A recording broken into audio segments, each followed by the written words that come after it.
ସାଙ୍ଗମାନେ ପୃଥିବୀ ପୃଷ୍ଠରେ ଜଳ ତିନୋଟି ଅବସ୍ଥାରେ ଅଛି ତଥା କଠିନ ଅବସ୍ଥାରେ ବରଫ, ତରଳ ଅବସ୍ଥାରେ ଜଳ ଓ ଗ୍ୟାସୀୟ ଅବସ୍ଥାରେ ବାୟୁମଣ୍ଡଳରେ ମେଘ ଆକାରରେ ଘୁରି ବୁଲେ। ସାଙ୍ଗମାନେ ଆପଣମାନେ ଜାଣିଥିବେ ଯେ ଆମର 7ଟି ମହାଦେଶ ଅଛି। ସେହି 7ଟି ମହାଦେଶ ମଧ୍ୟରୁ ଆଣ୍ଟାର୍କଟିକା ମହାଦେଶ କେବଳ ବରଫ ଦ୍ୱାରା ଆଚ୍ଛାଦିତ ଅଟେ। କ'ଣ ଆପଣମାନେ ଜାଣିଛନ୍ତି ଯଦି ଆଣ୍ଟାର୍କଟିକା ମହାଦେଶ ସବୁ ବରଫ ତଳିଯାଏ ତେବେ କ'ଣ ହେବ? ତା ପୂର୍ବରୁ ଆପଣ ଯଦି ଚ୍ୟାନେଲ ନୂଆ ଆସନ୍ତି ଭିଡ଼ିଓଟା ଲାଇକ୍ ଓ ଚ୍ୟାନେଲକୁ ସବସ୍କ୍ରାଇବ୍ କରିଦିଅନ୍ତୁ।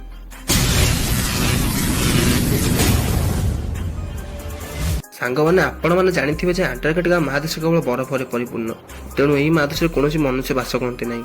ସାଙ୍ଗମାନେ ଆପଣ ଜାଣିଲେ ଆଶ୍ଚର୍ଯ୍ୟ ହେବେ ଯେ ଆଣ୍ଟାର୍କଟିକା ମହାଦେଶରେ ଏତେ ବରଫ ଅଛି ଯେ ଏହା ଯଦି ତଳେ ତେବେ ସମୁଦ୍ରର ଜଳ ଲେବୁଲ 60 ମିଟର ପର୍ଯ୍ୟନ୍ତ ଉପରକୁ ଉଠିଯିବ, ଯାହାଦ୍ୱାରା ସମୁଦ୍ର ପାଖରେ ଥିବା ସହର, ରାଜ୍ୟ, ଦ୍ୱୀପ ଯଥା ପୁରୀ, କୋଲକାତା ପରି ସହର ଗୁଡ଼ିକ ପାଣିରେ ବୁଡ଼ିଯିବ।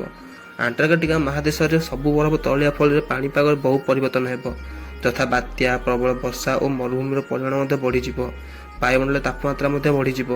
ଆଣ୍ଟାର୍କଟିକା ମହାଦେଶର ବରଫ ତଳିବା ଫଳରେ ଆଣ୍ଟାର୍କଟିକାରେ ବାସ କରୁଥିବା ପ୍ରାଣୀ ଯଥା ପେଙ୍ଗୁଇନ୍, ସିଲ୍ ଓ ତିମି ମାଛ ଭଳି ପ୍ରାଣୀମାନଙ୍କର ବଂଶ ଲୋପ ପାଇଯିବ।